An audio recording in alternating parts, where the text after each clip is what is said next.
Muy buenas tardes nuevamente. Estamos siguiendo un estudio en el libro de Miqueas. El libro de Miqueas. Está Antiguo Testamento, Amós, Abdías, Jonás, Miqueas. En alguna Biblia, la página 848. Ahí está Miqueas. Estamos viendo el capítulo 4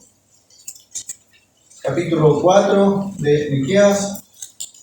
Vamos a leer algunos versículos. Dice el verso 1: acontecerá en los postreros tiempos que el monte de la casa de Jehová será establecido por cabecera de montes, más alto que los collados, y correrán a él los pueblos, y vendrán muchas naciones, y dirán: venid, subamos al monte de Jehová, y a la casa del Dios de Jacob, y nos enseñará en sus caminos, y andaremos por sus veredas, porque de Sión saldrá la ley, y de Jerusalén la palabra de Jehová.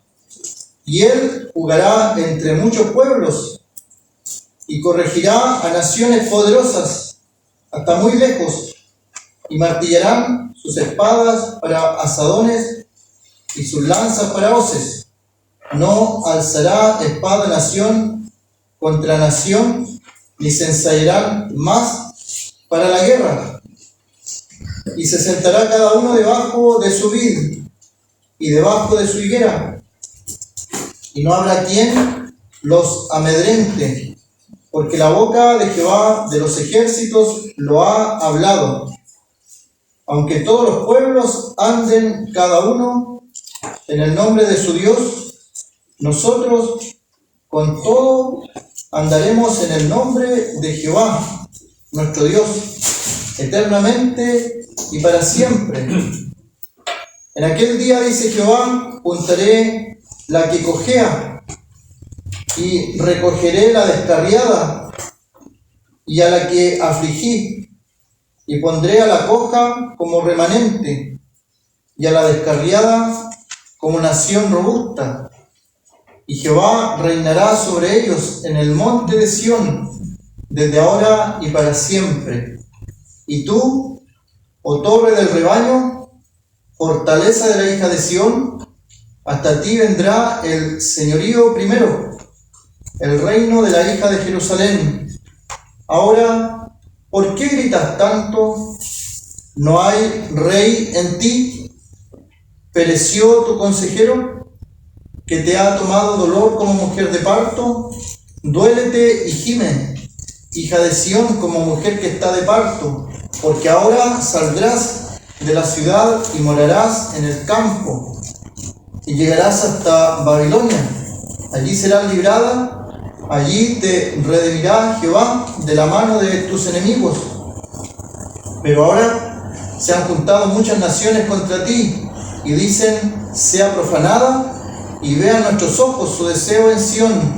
Mas ellos no conocieron los pensamientos de Jehová, ni entendieron su consejo, por lo cual los juntó como gavillas en la era. Levántate y trilla, hija de Sión, porque haré tu cuerno como de hierro, y tus uñas de bronce, y desmenuzarás a muchos pueblos, y consagrarás a Jehová su botín, y sus riquezas al Señor de toda la tierra.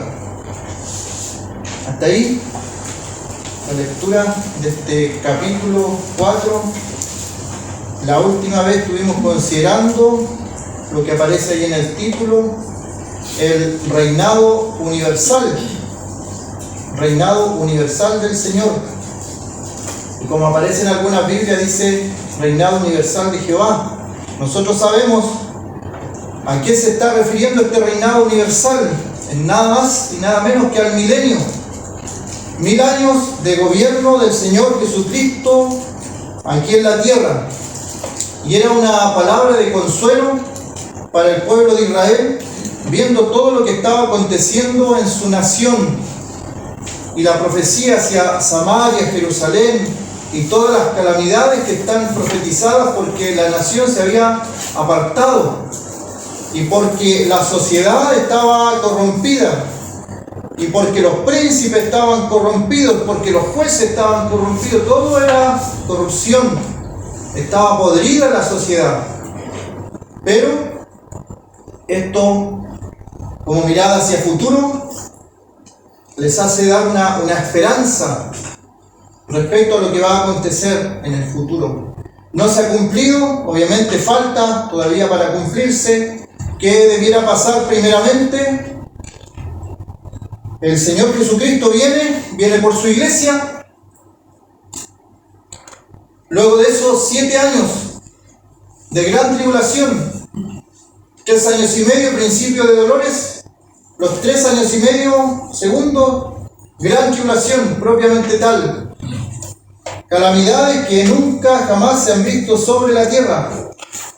Y luego de eso, el Señor viene, y viene con su iglesia,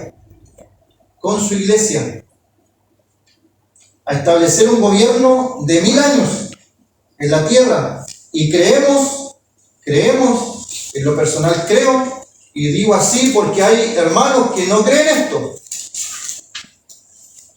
que son literalmente 1000 años en la tierra, donde el Señor reinará, donde el Señor pondrá un gobierno universal, y este gobierno será lo más hermoso que se haya visto en la tierra, en toda la historia de la humanidad. Justicia total.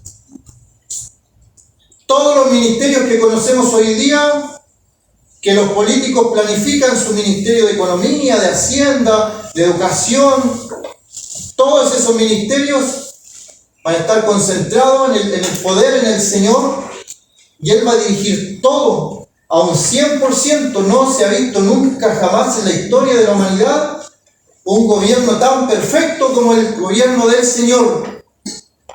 Por lo tanto, el Señor igual habla de política en la Escritura. Y ahí obviamente hay que escudriñar cuando se habla de política.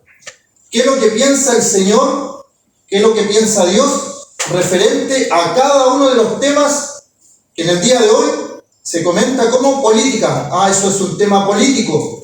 Bueno, Dios va a tener un gobierno universal en la tierra. Así que todos los temas que tienen que ver con la política, porque la política tiene que ver con el pueblo, con el gobierno del pueblo, el Señor va a hacer al 100% cada una de esas cosas. Va a cubrir totalmente cada una de las necesidades de las personas que van a estar bajo su gobierno, bajo su autoridad. Y va a durar 1000 años. Y luego de esos 1000 años, donde Satanás va a estar atado, donde el enemigo no podrá influir, luego de esos 1000 años Satanás es suelto. Y sale, su propósito no ha cambiado, después de esos 1000 años sale por toda la tierra a engañar nuevamente a las naciones. Y hay una batalla allí final que no dura nada, porque Dios destruye toda esa rebelión.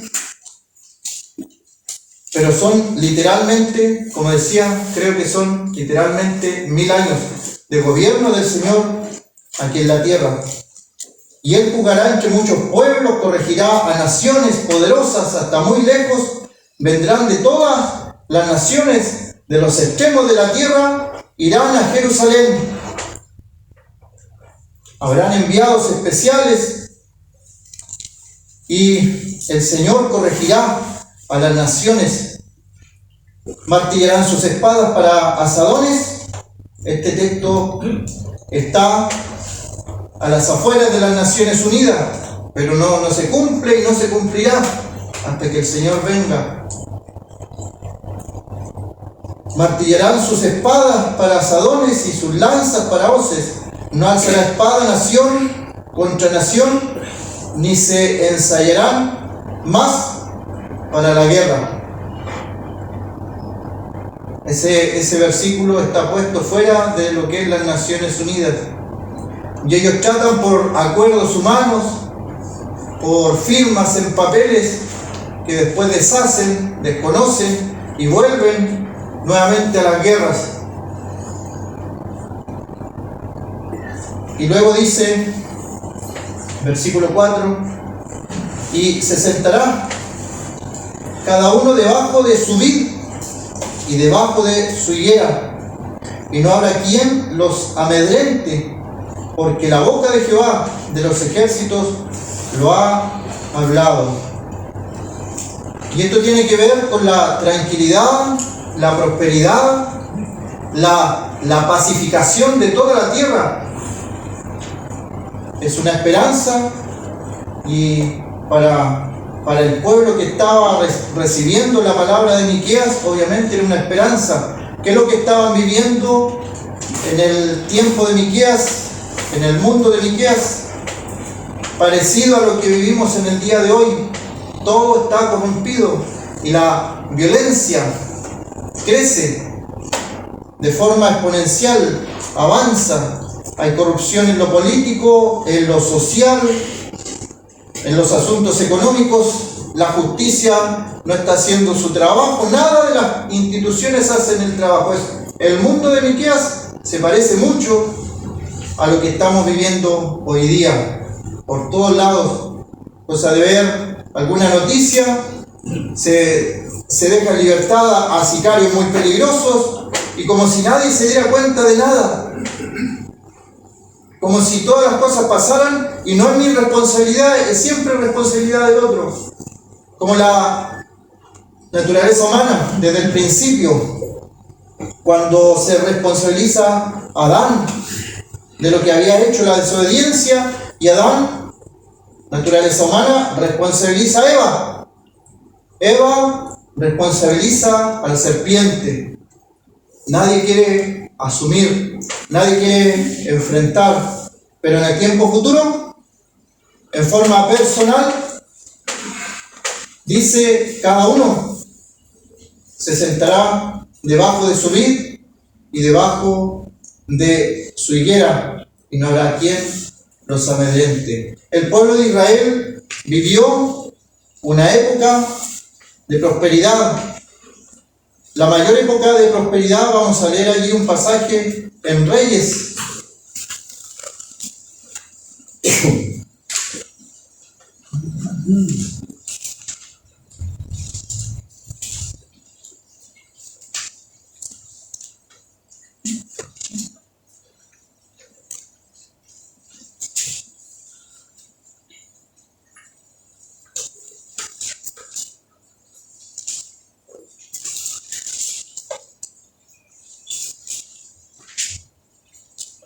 Donde era el texto de Salomón, donde se dice que Salomón, el reinado de Salomón, trajo paz a toda la tierra, desde el sur hasta el norte. No hubo tiempo más próspero y con más abundancia que el tiempo de Salomón. Dice que Salomón fue el hombre más sabio de la tierra, que vinieron incluso de lejanas tierras, tan lejanas como Etiopía en la actualidad, la reina de Sabá, y vino a ver la sabiduría de Salomón. Y ve todo esto y menciona un pasaje parecido a lo que dice aquí en Miqueas, que estaban descansados bajo la vid y bajo la higuera, sentados en una situación lo más confortable, lo más cómoda posible. Y ahí uno se pregunta, ¿de qué nos hablarán estos dos árboles que aparecen aquí? El primer árbol, la vid. ¿Qué se nos viene a la mente, a la memoria, cuando mencionamos la palabra vid? ¿No es acaso el Señor que dijo, yo soy la vid y vosotros los pámpanos? Y cuando el Señor lo dice, se está refiriendo al asunto de los frutos. Y le dice el Señor, alejados de mí, nada podéis hacer. Juan capítulo 15, versículo 1, dice: yo soy la vid verdadera, yo soy la vid verdadera, y mi Padre es el labrador. Todo pámpano que en mí no lleva fruto, lo quitará, y todo aquel que lleva fruto, lo limpiará, para que lleve más fruto. Verso 3 de Juan 15: ya vosotros estáis limpios por la palabra que os he hablado. Permaneced en mí y yo en vosotros. Como el pámpano no puede llevar fruto por sí mismo si no permanece en la vid, así tampoco vosotros si no permanecéis en mí. Yo soy la vid, vosotros los pámpanos. El que permanece en mí y yo en él, este lleva mucho fruto, porque separado de mí nada podéis hacer.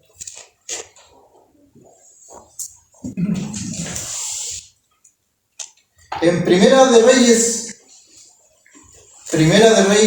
capítulo 4,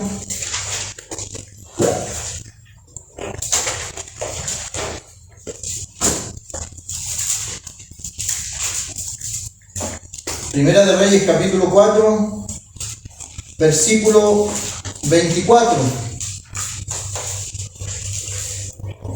Porque él señoreaba en toda la región al oeste del Éufrates, desde Tibs hasta Gaza, sobre todos los reyes al oeste del Éufrates, y tuvo paz por todos lados alrededor. Este es Salomón. Verso 25.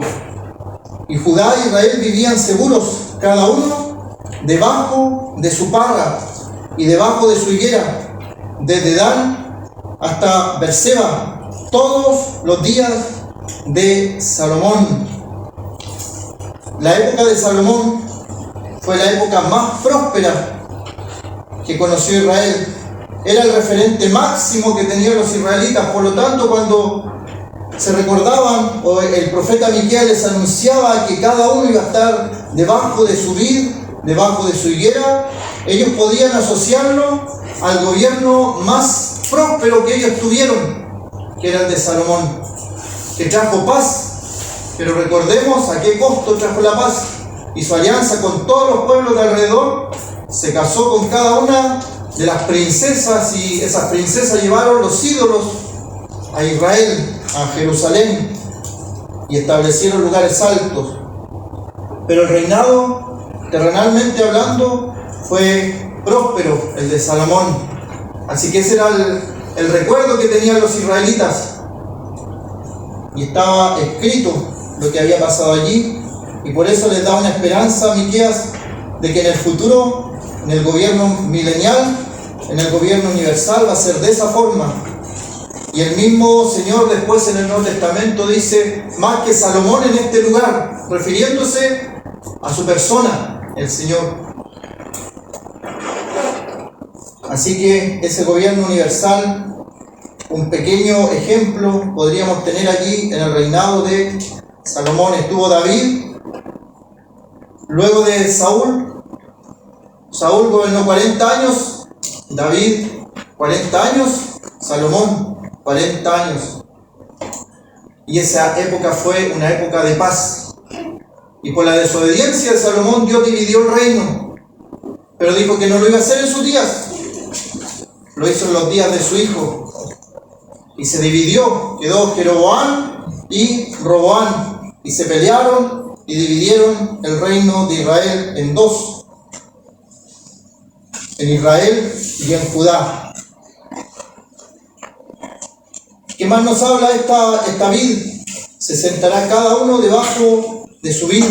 Prosperidad, éxito. Había una palabra que utilizaban los judíos, que hasta el día de hoy la utilizan, que es un saludo, el shalom. Pero el shalom va más allá que un hola, que un saludo.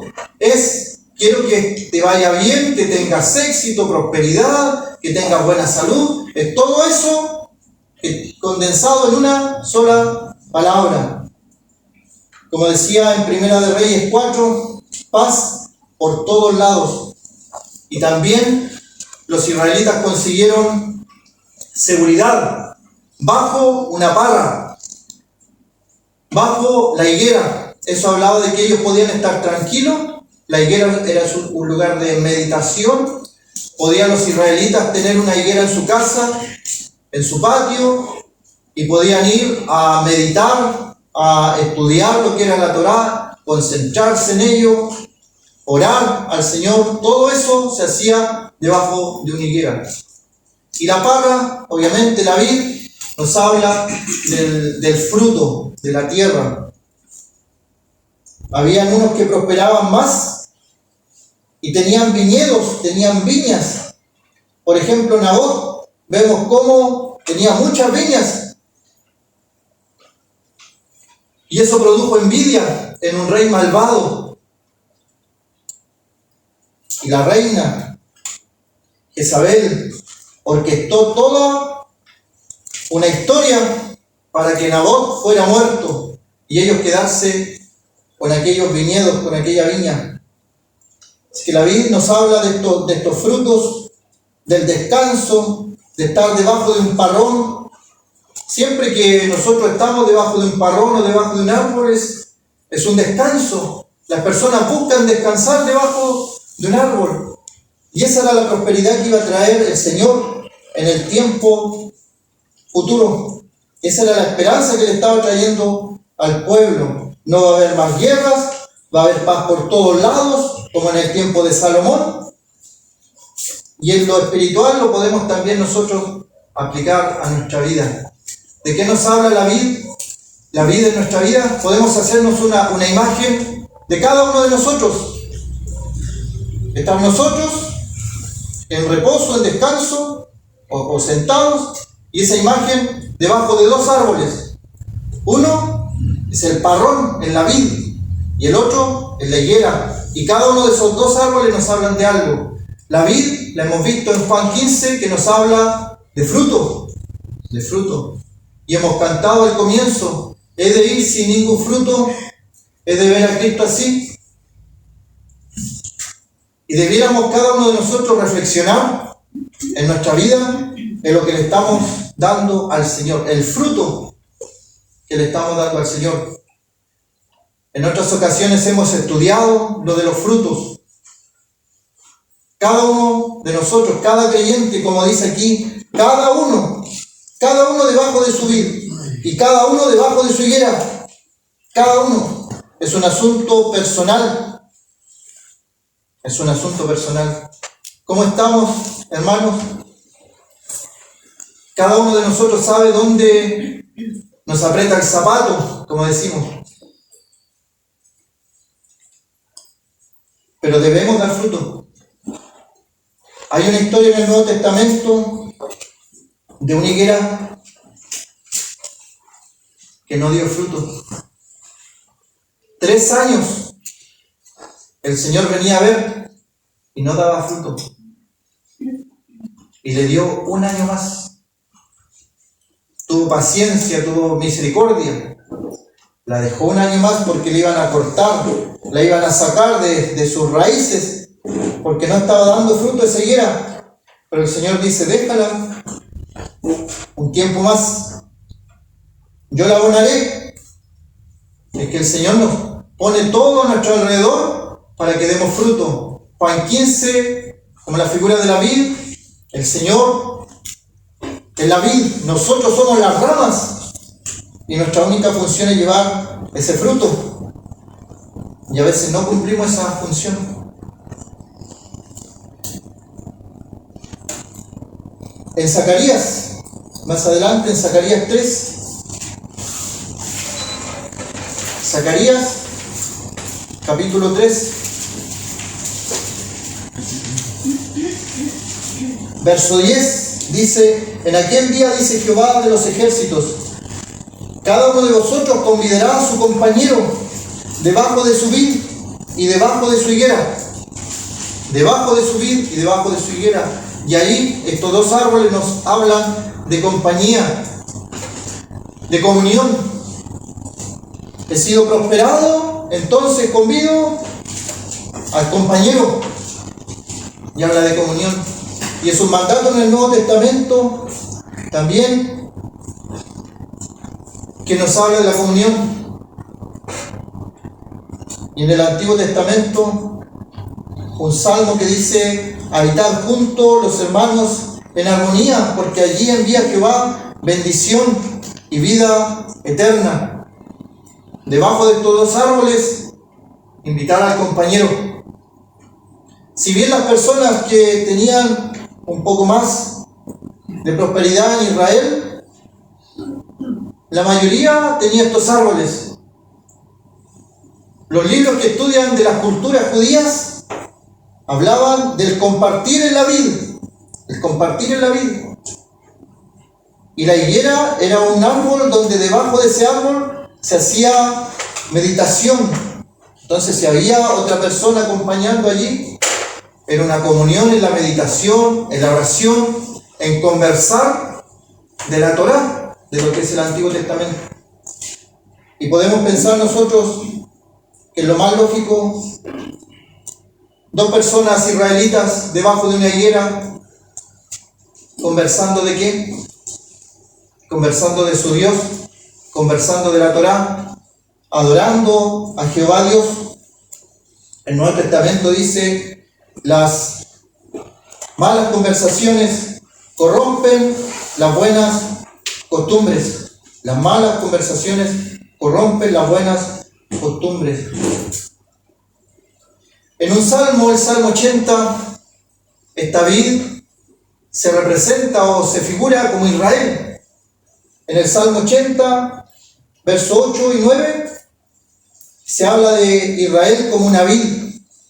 Y ahí entonces tenemos un indicio de qué más podría significar este árbol de la vid. Si bien en la comunión íntima con el creyente de llevar fruto, en la antigüedad como Israel, como la vid, era la comunión con su pueblo Israel, con su pueblo amado. Si alguien atacaba a Israel, era como atacar a la niña del ojo de Dios. Era una relación tan íntima en la antigüedad de su pueblo con Dios. Y en el día de hoy Dios quiere tener esa relación de unión para que nosotros llevemos fruto con cada uno de los creyentes, cada uno.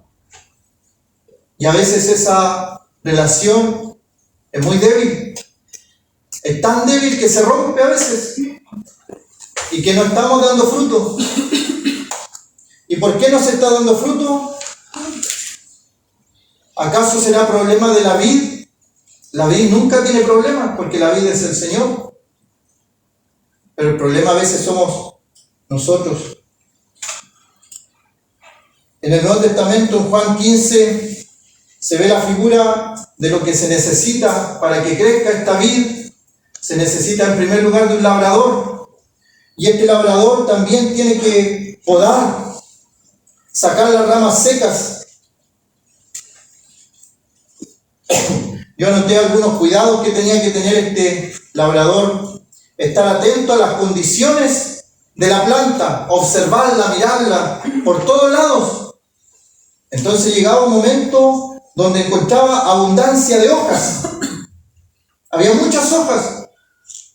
¿Qué es lo que tenía que hacer? Recortarlas.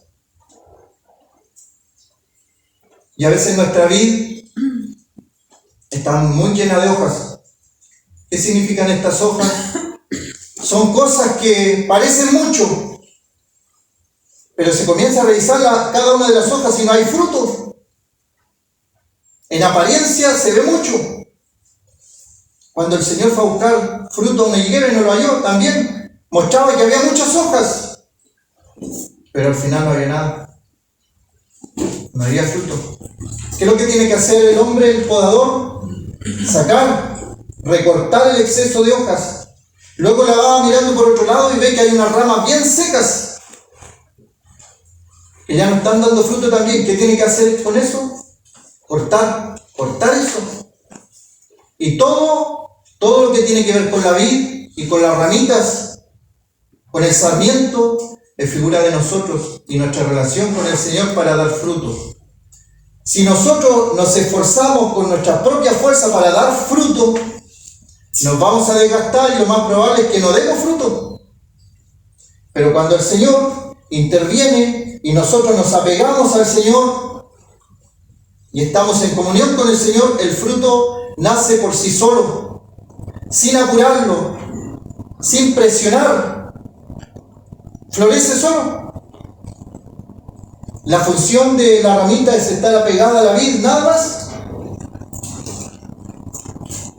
¿Y qué pasa cuando hay partes secas?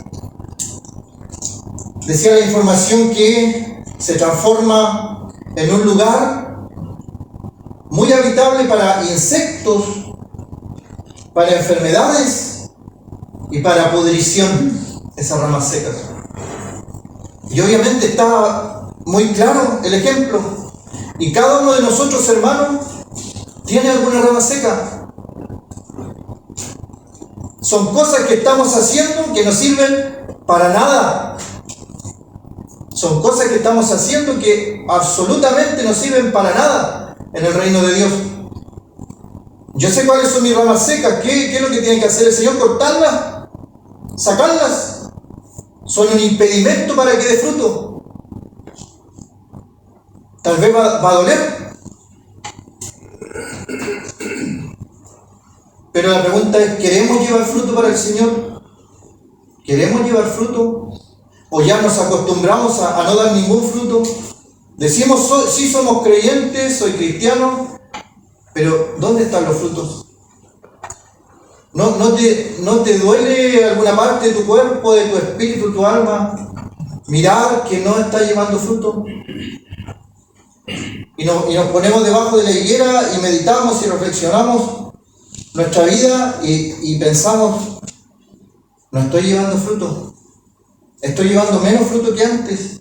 A lo mejor en mi vida hay ramas secas, a lo mejor en mi vida hay mucha cantidad de hojas, que en apariencia es alto, pero al final no es nada, no es fruto, es falsa religiosidad nomás, y no hay fruto.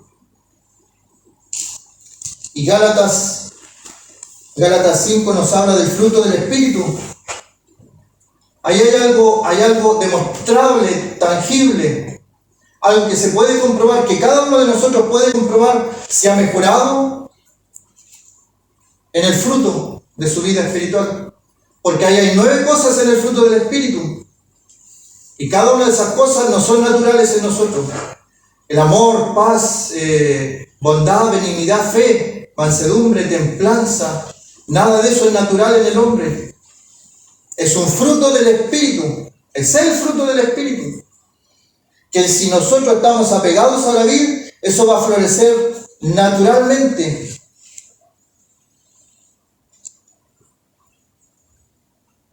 En Romanos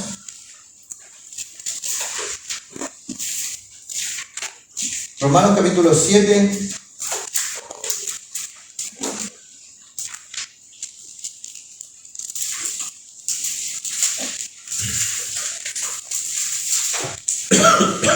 dice el verso 4, Romanos 7, 4, así también vosotros, hermanos míos, habéis muerto a la ley mediante el cuerpo de Cristo, para que seáis de otro. ¿Y de quién? Del que resucitó de los muertos, a fin de que llevemos fruto para Dios. Y de eso nos habla la Biblia. A fin de que llevemos fruto a Dios. El fruto que damos es para Dios. Cuando vemos en Gálatas 5 el fruto del Espíritu, cada una de las características tiene que ver con nuestro carácter, con lo que va cambiando de a poco, el Señor va trabajando en nosotros. Y todo eso es para la gloria de Dios, para su gloria.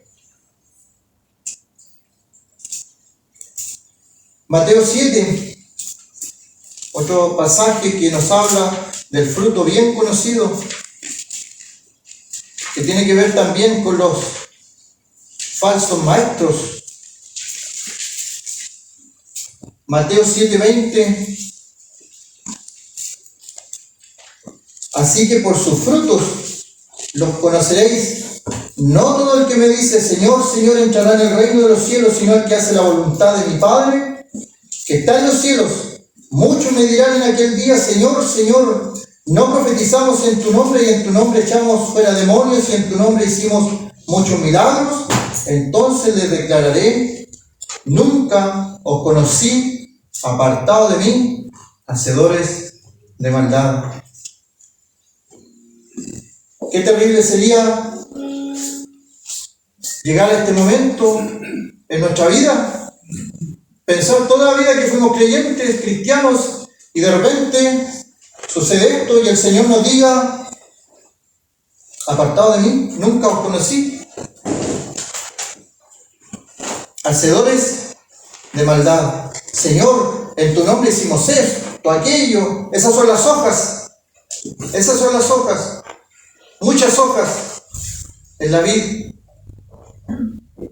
Y el hombre entonces tiene que quitar el exceso de hojas. Señor, hicimos esto, hicimos en tu nombre, profetizamos, echamos fuera demonios, hicimos muchos milagros.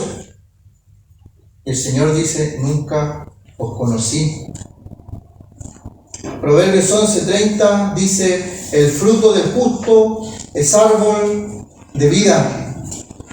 Y Mateo 13:23 está aquí cerca.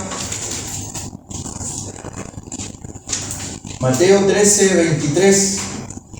Mas el que fue sembrado en buena tierra, este es el que oye y entiende la palabra, y da fruto, y produce a 100, a 60 y a 30 por uno. Ahí está una comprobación. Hay gente que tiene duda: ¿seré o no seré creyente? ¿Seré o no seré salvo? Son pautas que nos sirven para ir viendo, para ir asegurándonos a través de la palabra, la seguridad de la salvación. Y el otro árbol que aparece,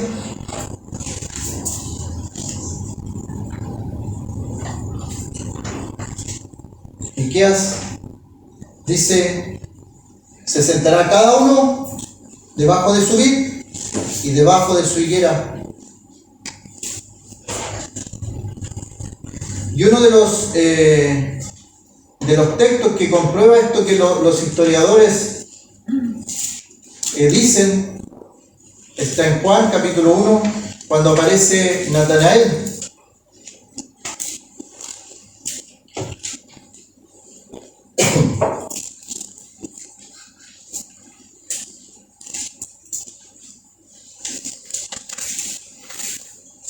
Capítulo 1, versículo 47. Cuando Jesús vio a Natanael que se le acercaba, dijo de él: he aquí un verdadero israelita, en quien no hay engaño. Algunos ven en este versículo lo que se estaba refiriendo el Señor con la frase: he aquí un verdadero israelita, en quien no hay engaño. ¿Cómo no iba a haber engaño en un israelita debajo de una higuera? ¿Qué tiene que ver con eso? Y ahí algunos conectan lo que se dice en las costumbres y prácticas del judaísmo. Debajo de la higuera se reunían, conversaban, meditaban, había oración y había la lectura de la Torá, y se iban a un momento de meditación. La palabra es introspección, meditar hacia adentro. David en un salmo lo expresa como que él hablara con su alma. Con su alma. Hemos hablado con nosotros en lo íntimo. Nos hemos tomado un momento para, obviamente, no sentarnos debajo de una higuera, pero un momento en una silla o un sillón, meditar en cómo está nuestra vida espiritual, meditar en las cosas del Señor. Le dijo Natanael, verso 48, ¿de dónde me conoces? Respondió Jesús y le dijo, antes que Felipe te llamara, cuando estabas debajo de la higuera, te vi. Responde Natanael: Rabí, tú eres el Hijo de Dios, tú eres el Rey de Israel. Respondió Jesús y le dijo: porque te dije, te vi debajo de la higuera, ¿crees? Cosas mayores que esta verás.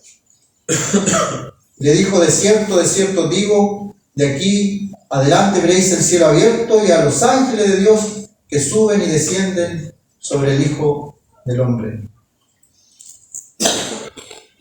Si el lugar de la higuera era meditación, oración, pensamiento del Antiguo Testamento, de los libros de Moisés, de los profetas, si estaba meditando en eso, y el Señor dice: cuando estaba debajo de la higuera te vi, eso nos habla de la omnisciencia de Dios.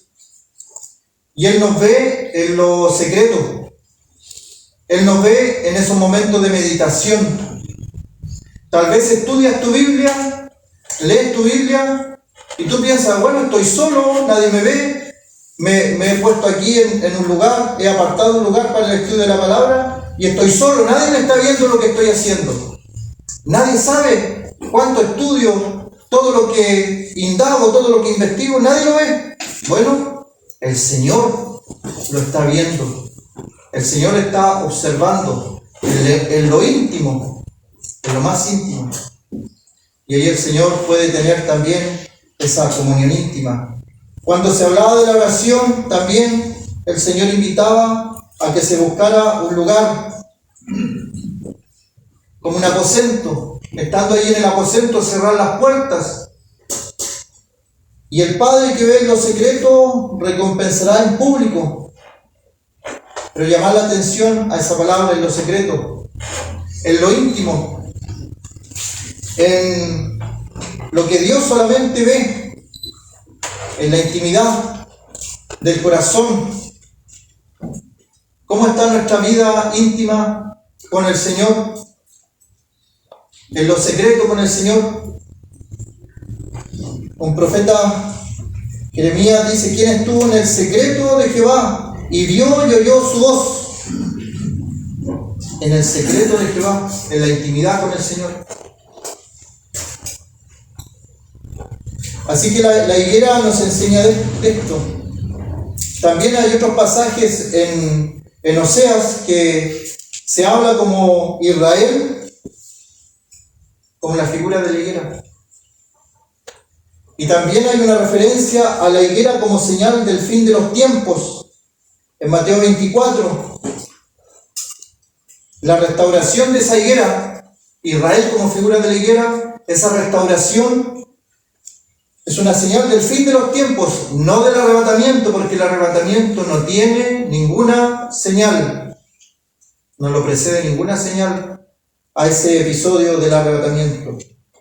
Y también otro versículo que habla de esta higuera, que podemos extraer una enseñanza, es en Lucas. En Lucas, cuando habla el Señor, Él mismo enseña una parábola. En Lucas 13.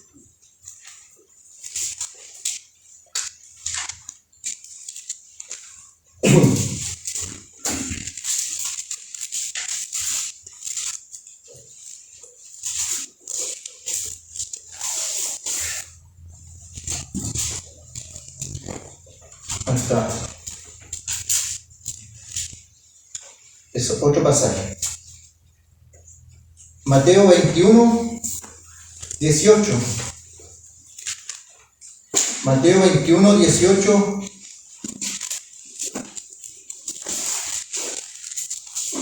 Dice: por la mañana, volviendo a la ciudad, tuvo hambre el Señor, y viendo una higuera cerca del camino, vino a ella, y no halló nada en ella, sino hojas solamente, y le dijo: nunca, jamás nazca de ti fruto. Y luego se secó la higuera. Viendo esto, los discípulos decían maravillados: ¿cómo es que se secó enseguida la higuera?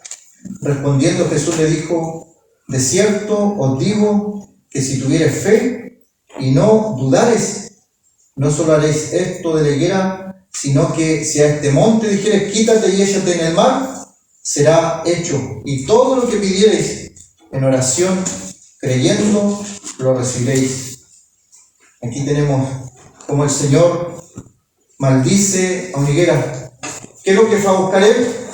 Fue a buscar fruto. Y el fruto es figura obviamente de una vida en comunión con el Señor, que lleva fruto abundante a 60, a 100 por uno. Pero ¿qué es lo que vio en ella? Vio solamente hojas.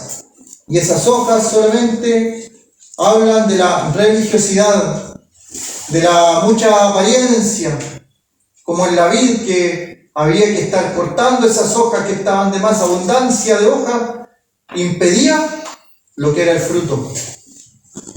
Aquí la higuera, el Señor ve y va a esta higuera, pero eran solamente hojas, y la maldice el Señor, y obviamente lo que Él dijo se cumplió y no nació fruto de ella. Vamos a quedar hasta allí en el día de hoy. Que el Señor bendiga su palabra. Vamos a ver.